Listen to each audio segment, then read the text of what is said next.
Welcome to Solve This Murder. I'm your detective, Bill. And I am your crime scene criminal and witnesses, Dani. We are doing a short, not written by me one today. Yeah, so this is another adaptation of an Agatha Christie short story that you've done for us? Yep, exactly. And the short stories, they're interesting because they're often detail light. But you've got to be very careful when inserting your own details that I think you're going to ask questions about. This is the thing that's hard. So maybe this is someone's first episode. Welcome to the show.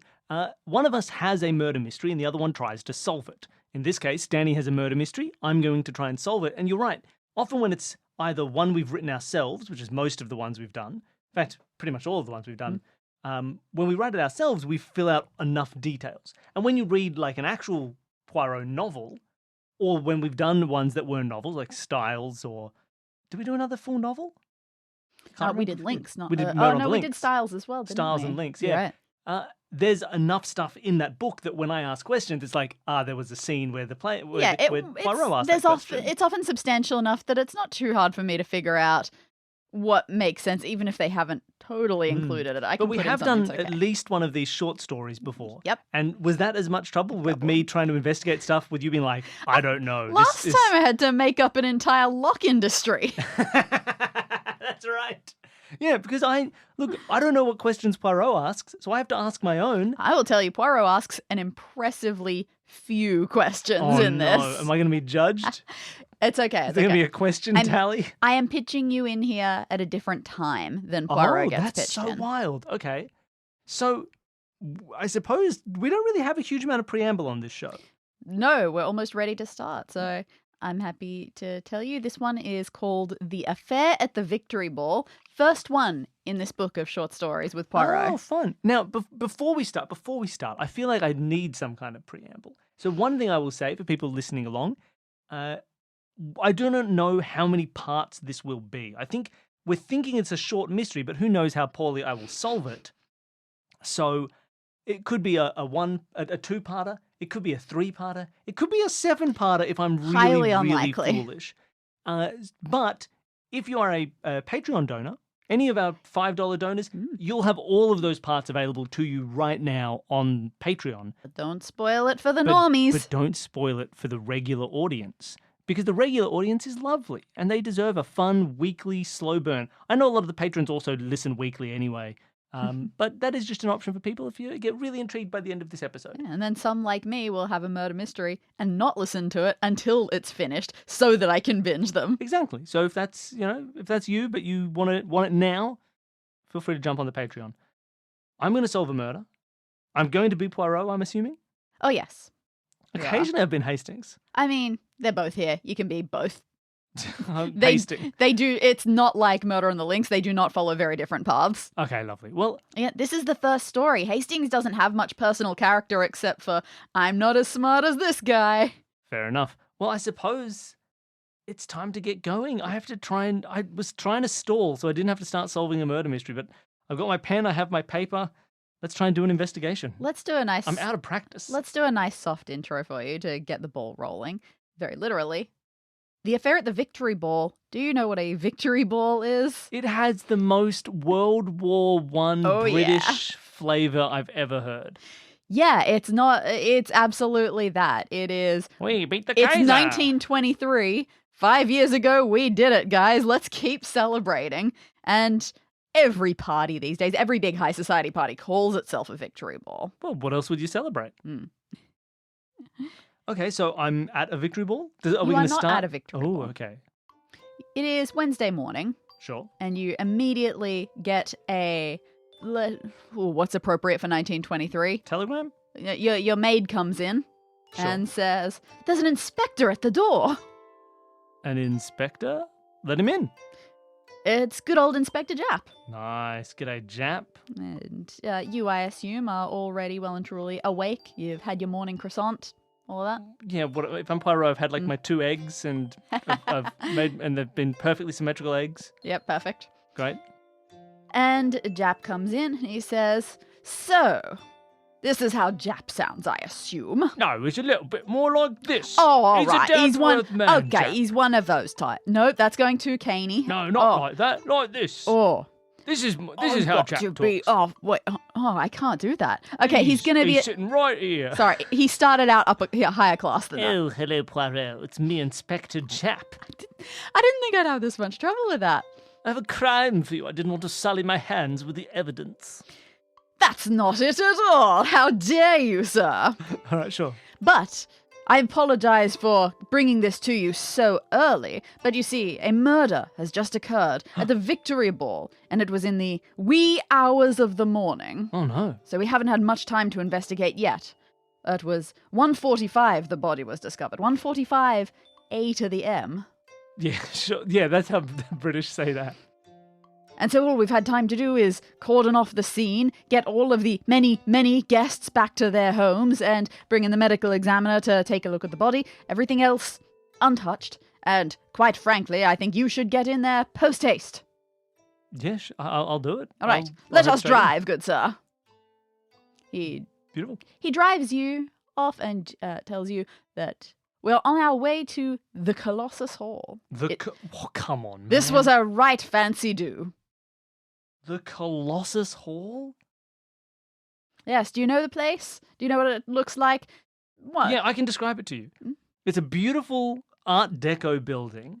Art Deco exists yet? It was built yesterday. They just finished it yesterday, 1923. Tall, golden pillars out the front. And framing the door are two Herculean, statuesque statues of naked men flexing their large bronze muscles. Could British society handle that? I don't think they could, but it's called the Colossus Hall. I don't know what to tell you. That's where they put their signs right in front of the rude bits. Yeah, exactly. Covering up the Herculean penises. You approach the front of the hall. Episode title?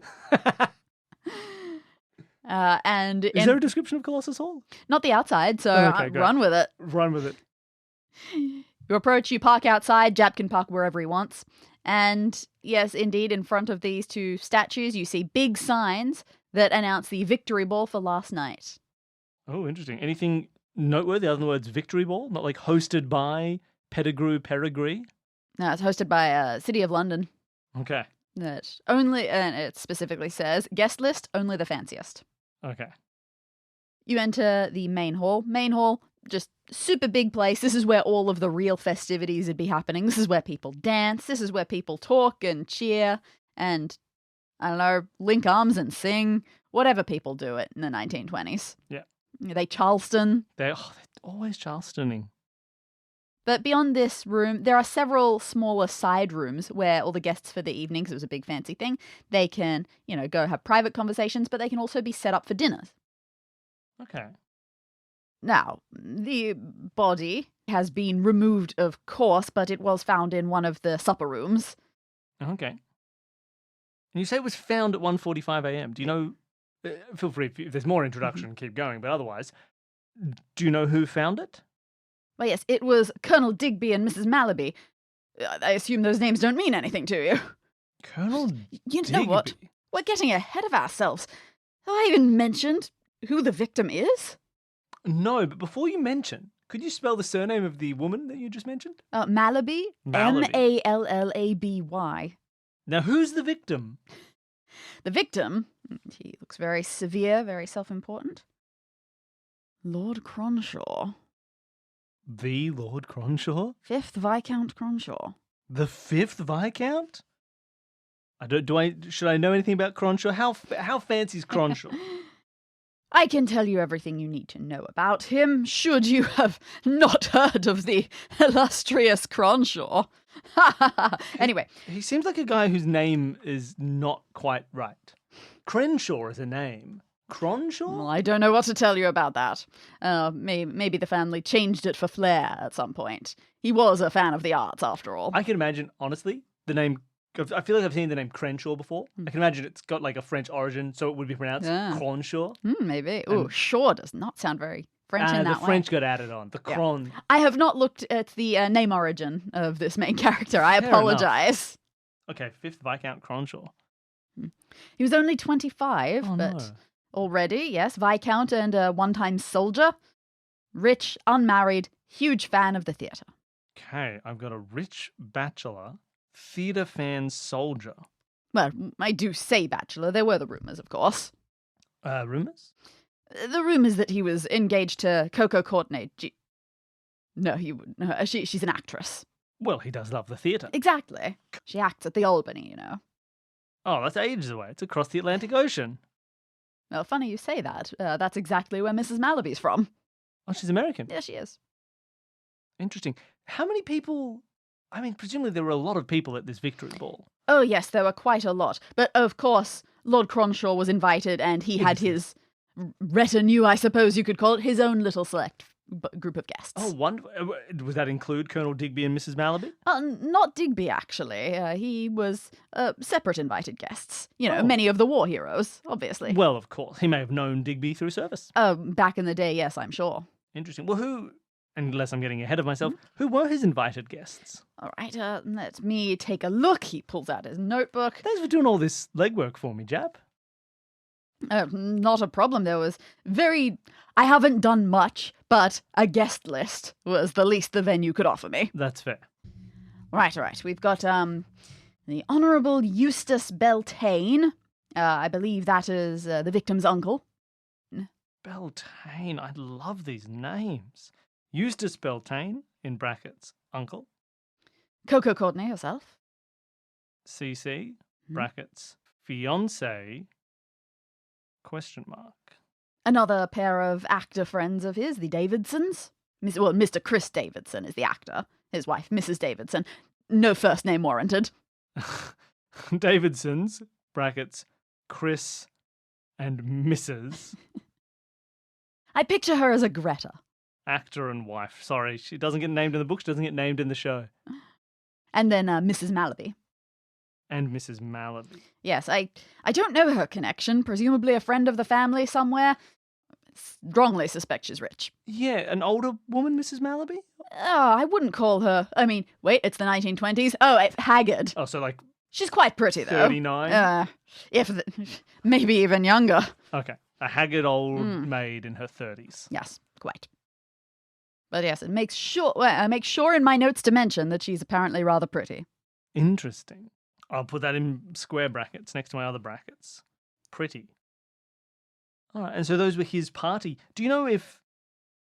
obviously, he was found dead in the supper room. Was he with them in this room at some point, or was he alone? Was the room being used for anything before he was found dead? I don't have too much of that information. We Maybe might I need should- to ask some witnesses, but the room, if you would like to look at it, we can see how it's set up. Let's check out the room. Certainly. Lead me to it. As I go to the Do room... you want Jap here the entire time, or should you know I? what, Jap? Get out of here. Understood. I'll get you some phone numbers. Give me some phone numbers. Phone numbers aren't that old. I don't have to. Like, they're not. They These wouldn't have been so telephonic novel back numbers. then. What do you mean, telephone? I could call them. Yes, it's this remarkable new invention from a man named Bell.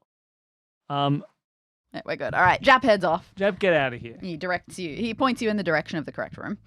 Before I head off to the supper hall, looking around the main hall where all the dancing and the disco was, is there anything... I don't know, is there anything noteworthy? Are there people still here, or has the whole place been cleared out? The whole pretty much? place has been cleared out. You can definitely still see remnants of party in exactly the same way you would at any venue. There's Yeah, just, I can't think of what I'd be looking no, at. someone left a shawl on that chair and things like that. Sure. You might see. There are also some of those boxes up the top, like sort of like the ones that you'd have at the theatre, but for just standing room only to look out over the theatre. The sort those of sorts place of nice ones. where, like, the young Lord Venture might be reading a book before being approached by Violet. You know what? Probably. I don't think I pictured it quite like that, but that makes perfect For all sense. the Stormlight fans. No, wait. For all the Mistborn fans at home. That one's for you. Where in a standard, super dramatic murder mystery, a body would definitely come tumbling down. Yeah, of course. But in this case, Did it not happened in happen. a supper room. Let's check out the supper room in which the body was found. All right, these are quite small private rooms. Heavy door. I think it was just fancy wooden door, keeping it locked. The room is set up with tables and chairs, as if the actual dinner had been cleared, but the setup for dinner had definitely not. There is a curtain drawn, so it's quite dark. 'Cause, they don't want to look at the silly people outside while they're enjoying their party. Okay, so curtains drawn. You said there's still food set up on the table? No, the food has been cleared Oh, away. it has been cleared. Yes. Okay. So clearly they're between dinner, whenever that was, and when the body was discovered and everything was cordoned off, wait staff has been in and cleared that much. But they didn't clear it after they found the body. One would hope not. No. Now, the body you said already has been cleared away. Yes. They've taken the body for But they have autopsy perfectly purposes. chalk outlined it. Can I have a look at where the body was? Yeah, it was basically sprawled out in the middle of the room. Interesting. Is there any indication that, like near a seat, like it would have been seated at the table, or just unrelated? No chairs in disarray? No, it seems like it was just flat out in the middle of the room. Interesting. So, what can I glean from... It's a room, it was set up for dinner. The body was in the middle of the room. Is there anything interesting? I mean, I suppose I don't know enough about the body. I haven't seen, cause of death. Maybe I should... No. At some point, I should check the body out, or at least talk to someone who's looked at the body. Maybe I should go to the morgue and have a flick through the That's body's a great idea. bits. Coincidentally, the morgue is right next door. Oh, cool. It was very easy. I suppose, it's not probably worth checking the scene out before I've looked at the body so I'll know what has more import. If that makes sense. Totally fair. Right now, if I found a bowling ball, it would look like a bowling ball. But if I figured out he died from blunt force trauma, I'd be like, that's the murder weapon. So I should probably start by looking at the body. Makes sense. Let's head to the morgue. You head off next door, flash your credentials. I don't have credentials. Just your sparkly eyes. Yeah. And you are let in. And a medical examiner says, "Welcome. What would you like to do?" I'm looking for the body of the 5th Viscount Cronshaw. Oh, yes. He was brought in here a few hours ago, probably. Quite.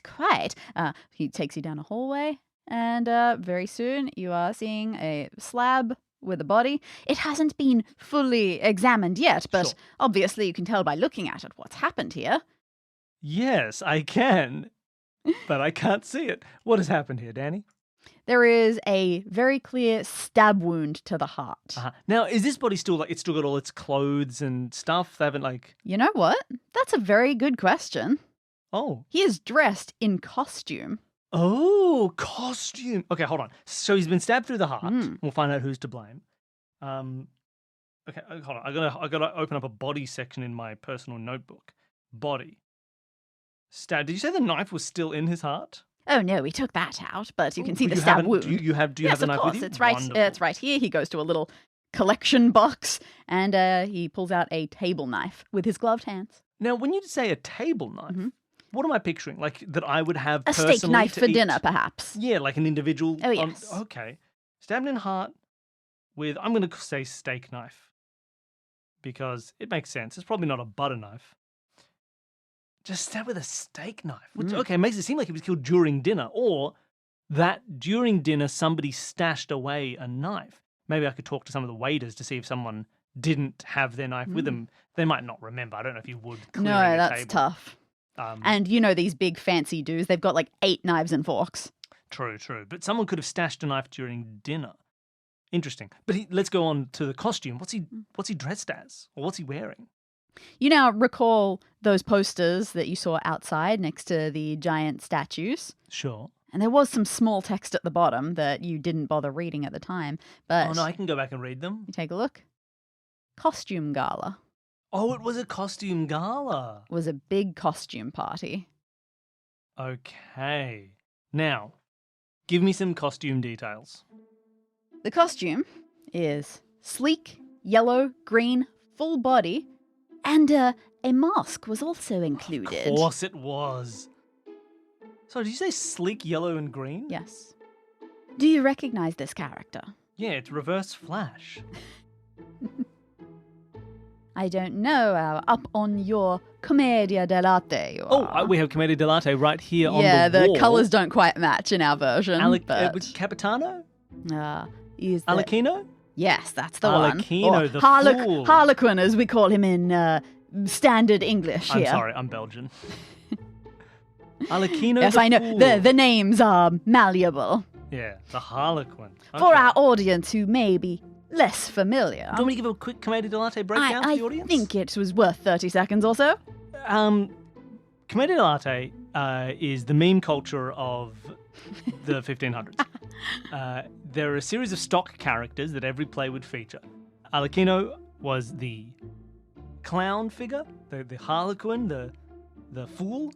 There are other characters such as Il Dottore, the doctor, and Il Capitano, the big, boorish kind of Don Juan-y captain guy.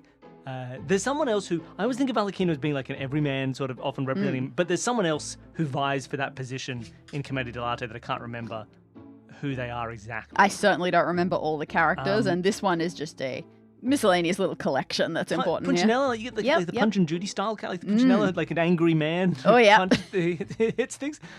There's like an angry drunk. And all. I think the Dottore is often drunk as well, the doctor. And all of them are represented by wearing the same sort of clothing and by wearing a face mask, which is usually like eyes, cheeks, and a big nose. So it covers quite a lot of the face, but leaves the mouth free. And considering Lord Cronshaw was a big connoisseur of the theatre, it was likely his idea. Oh, yeah. I wonder if the rest of his party were all dressed as other Commedia dell'arte would be shocked characters. if that were not the case. I apologise for any pronunciation. Commedia dell'arte, because it's how I want to say it, presumably has, and a lot of my phrasing is like Italian, like Alecchino, but then like, it was kind of, it was like a lot of Western Europe had it. So like, France had it. Is Commedia dell'arte? I have no idea. Yeah, there's definitely, based on the way that they have chosen to write the names in this story, a bit of French to it. So I apologize for like what I'm presumably definitely doing. Some of them will be wrong. This is all stuff I learned in like year 9 drama. Yeah. So I didn't know how languages worked in year 9. So bear with me for my unupdated pronunciation. But there you go.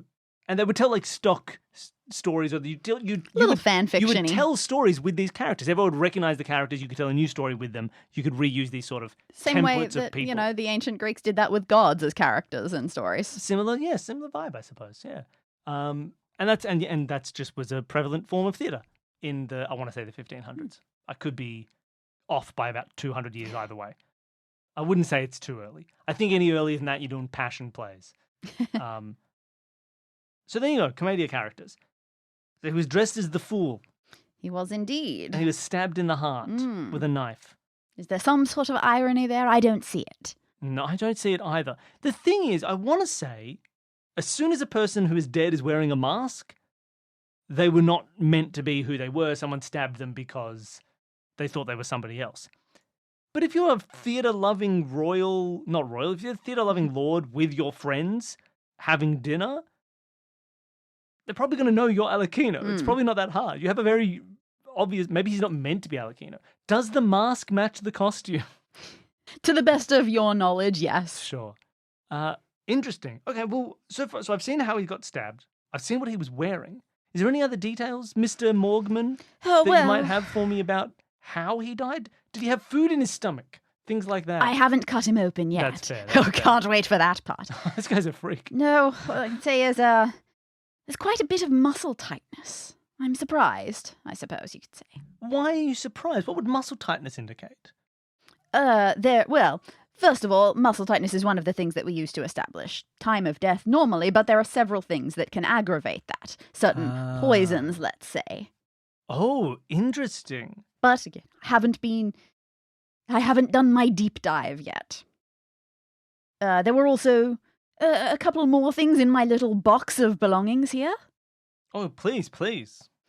He takes out one green pom-pom with stretched ragged threads.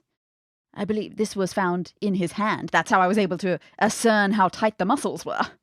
Now, when you say a pom-pom, I'm assuming we're not picturing a cheerleader's Let's no, go not pom-pom. that sort More of like size. a thing that would be attached to someone else's costume, a little tassel, Quite. a little bauble on someone's costume. That's right. A green pom-pom. Presumably another character in costume had a pom-pommed torso, and in the struggle he grabbed at his assailant, ripping the pom from his pom. That's not really my place to No, of course it's not. Don't speculate. speculate. No speculation from the But I admire your speculation. And one last thing.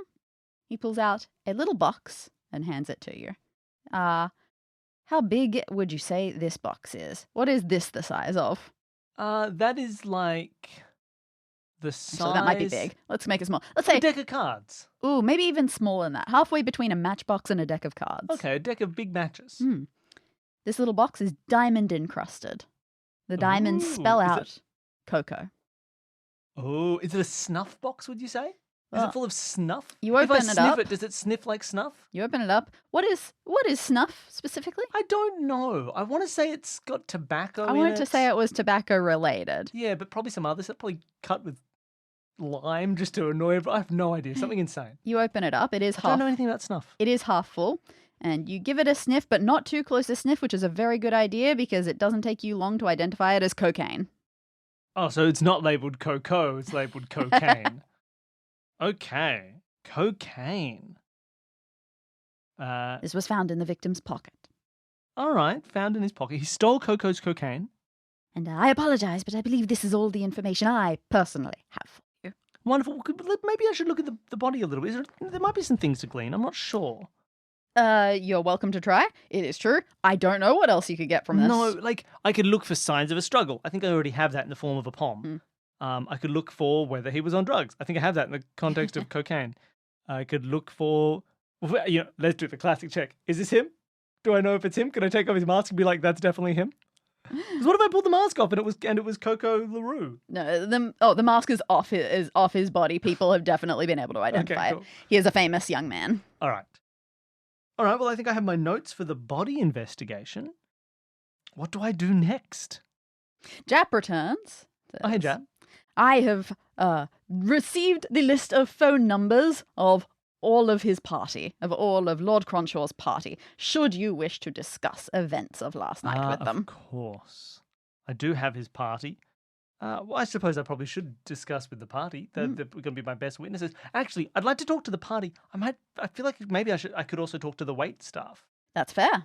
Back at the hall. Do I have access to the wait staff? Yeah, they're definitely not working, but at least the head waiter has shown up just to make sure that all of the kitchens and things are as they should be. I think I'd like to get a slightly more removed perspective of the evening from someone who's not part of that party. Mm-hmm. So I'm going to talk to the wait staff. Okay.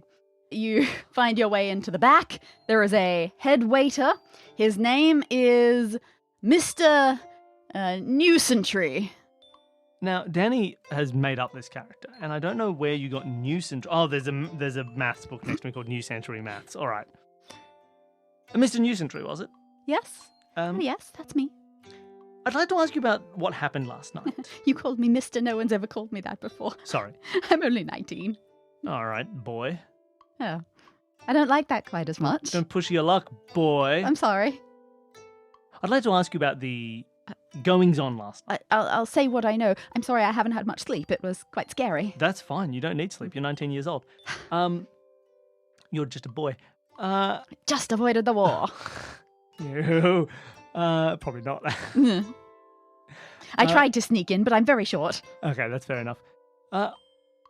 Last night there was a supper here in the supper room. Is that true?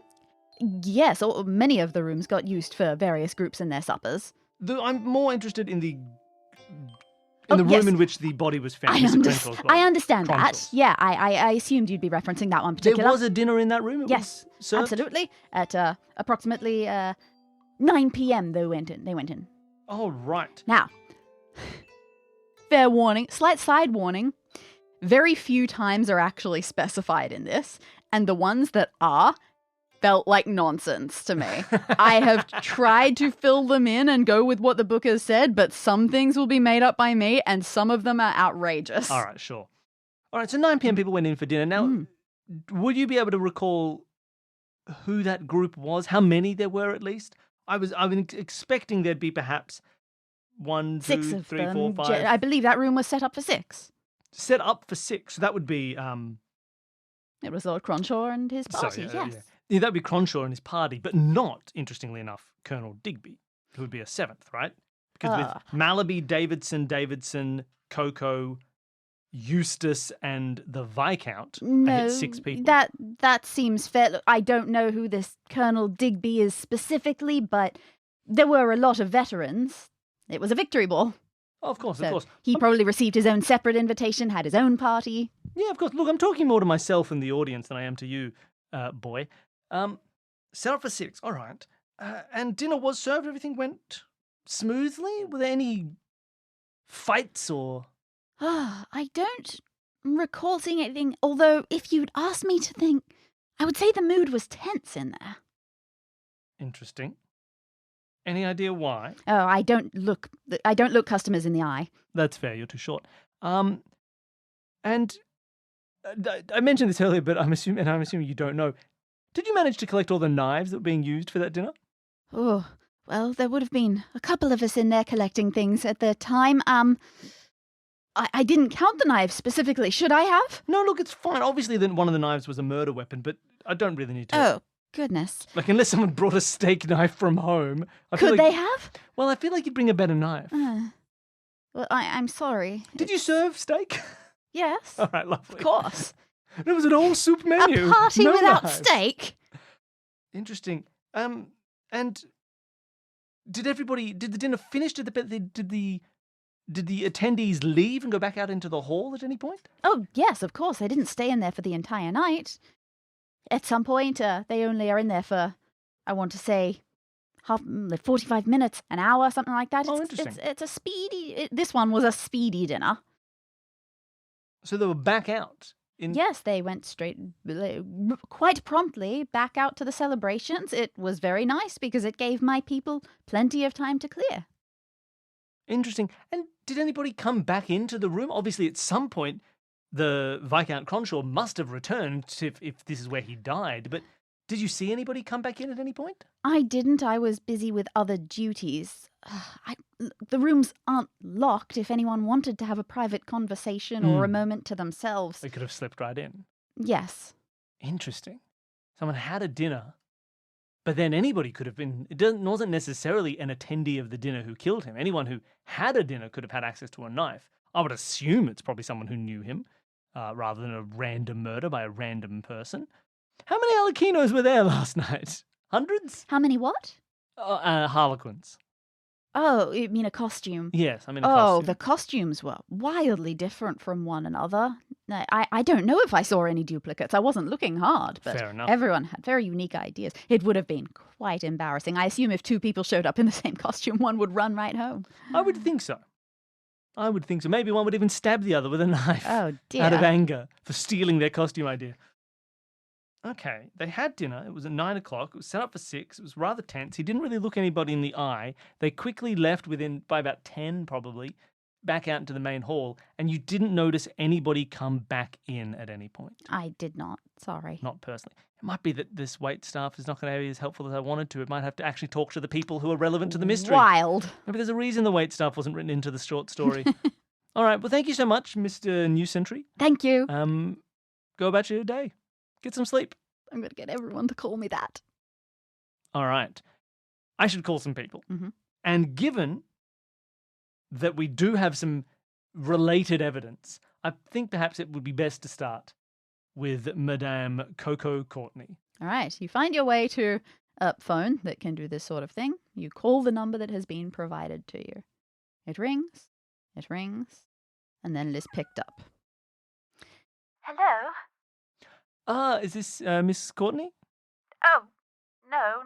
This is Miss Mason, her maid. Oh, Miss Mason. Is Miss Courtney available to talk? Oh. No? You're not with the police, wait. Are you? You I am. can't be. Why? The police with her now? Well, because I just called them not an hour ago. What? Miss Courtney's dead. What? Solve This Murder is created by Bill Sunderland and Dani Siller as part of the Consume This Media network. To find out more about all of our shows, you can head to consumethismedia.com.